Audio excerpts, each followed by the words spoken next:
Salut, aujourd'hui on se retrouve pour un nouvel atelier, comment cultiver son réseau. Allez, c'est parti.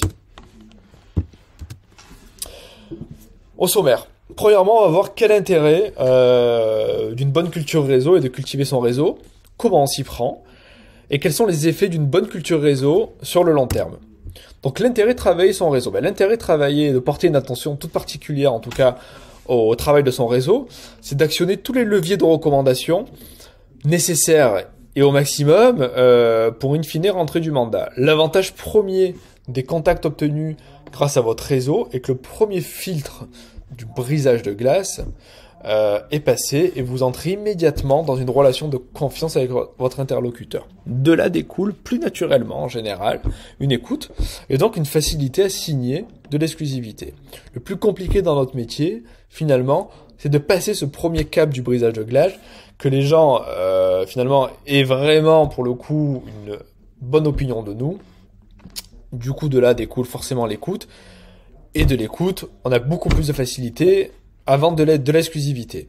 Dans un second temps, le réseau vous permet de toucher des clients potentiellement pas dans vos cercles premiers, mais dans un second cercle. C'est ce qu'on appelle le bouche à oreille tout simplement. Par exemple, un client satisfait de vous va parler en moyenne à 10 personnes de son entourage. Donc tous nos clients doivent, entre autres, être des membres de notre réseau. C'est à nous de le créer, de l'entretenir et de l'animer.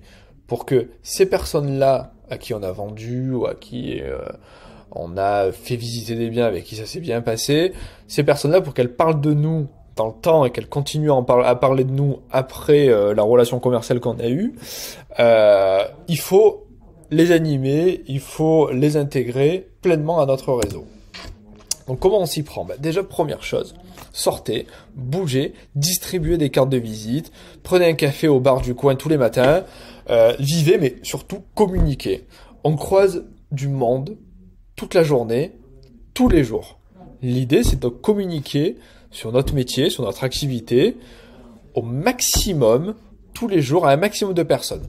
On trouve des moyens de cultiver son réseau à tout moment de la journée, on a des possibilités de le faire tous les jours. Encore faut-il passer le message systématiquement.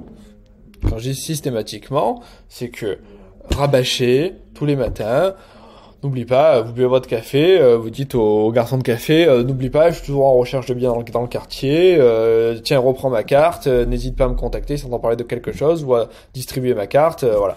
Tous les jours, et c'est vraiment ce rabâchage-là qui va vous faire entrer des nouvelles personnes dans votre réseau. On peut, par exemple, se fixer un objectif journalier de distribuer, quoi qu'il arrive, 5 cartes par jour à 5 personnes différentes en faisant passer le message. 5 cartes par jour, ça paraît pas beaucoup, mais sur une semaine, ça fait déjà 25 cartes distribuées. 25 cartes distribuées à une personne qui a compris le message et qui va en parler derrière, avec une belle régularité, ça fait vraiment beaucoup d'opportunités qui s'offrent à vous. 25 cartes par jour en une semaine. 25 cartes par semaine, seulement 5 par jour. Donc c'est pas énorme, mais ça va vraiment vous permettre de toucher beaucoup de gens. Distribuer des cartes, c'est bien, selon moi. Récupérer les contacts, c'est encore mieux. Moi, je vous conseille de solliciter, quand vous adressez à un prospect, futur membre de votre réseau, un échange de numéros de téléphone ou de mail, voire de compte Instagram ou Facebook. Par ce biais, vous créez plus rapidement une base de données à laquelle on peut s'adresser pour animer le réseau. L'idée, c'est de récupérer de la donnée de gens qui sont potentiellement apporteurs d'affaires, plutôt qu'une simple carte de visite où on sait si elle va être distribuée. Le fait de récupérer les données, ça fait partie de notre base de données, puis après on va voir comment on le travaille et comment on relance ces personnes-là pour vraiment les intégrer à notre réseau. Donc une fois un réseau solide créé, rencontre de quartier, réseau d'affaires, cercle d'amis, famille, etc., il convient de l'animer et de le faire vivre régulièrement. En clair, vous devez devenir la référence pour tout ce petit monde en termes d'immobilier. Il faut que ce soit un réflexe, que l'on pense à vous systématiquement. La seule manière de le faire, on a beau tourner le problème dans tous les sens, c'est de rabâcher les messages, encore une fois.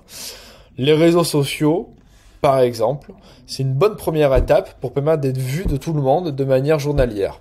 Voilà, le fait de solliciter un abonnement à son compte Instagram, etc., et de balancer une story tous les jours, ben, les gens vous voient tous les jours travailler, et ça leur fait un petit rappel journalier, finalement, de votre activité et de votre démarche. Mais on peut pousser l'animation un peu plus loin avec la création de SMS type que l'on envoie, ou de newsletters, par exemple, qui vont être envoyés par mail, mensuellement, à tout notre réseau, avec des messages un peu plus directs et un peu plus ciblés vers de la recommandation d'affaires, puisque là, on s'adresse directement aux personnes.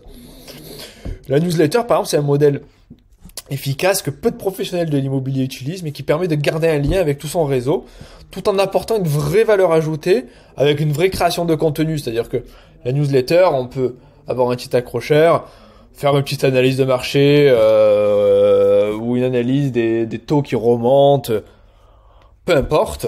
En tout cas, quelque chose d'assez conjoncturel, vu qu'on envoie tous les mois. Et puis ensuite, envoyer vraiment, pour le coup, à la fin, une vraie demande de recommandation d'affaires. C'est toujours bienvenu. On capte plus d'attention puisque c'est directement dans les boîtes mail, et puis bon, les gens nous connaissent, hein, puis c'est des gens qu'on a croisés, qui sont venus à nous par ça. Donc, plus logiquement, plus de recommandations. Enfin, les effets d'une bonne culture réseau sur le long terme, ben, c'est de multiplier les sources de mandats, en fait. Une bonne culture de réseau vous permettra d'obtenir plus de résultats, de multiplier donc les canaux de communication et d'obtenir des affaires auxquelles vous n'aurez pas eu accès grâce aux deux autres sources de mandats, la pige ou la prospection. Parfois même, il y a des biens qui ne sont pas en pige, en prospection on ne les a pas trouvés. Ben, le fait d'avoir accès à des réseaux qui nous donnent les affaires, on va arriver à les capter uniquement comme ça. À terme, vous trouverez donc un équilibre entre les ventes issues du mandat de pige, de prospection et le réseau. Un stock plus qualitatif et donc des clients plus satisfaits. Je vous remercie pour votre écoute et puis on se retrouve bientôt pour un nouvel atelier. Au revoir.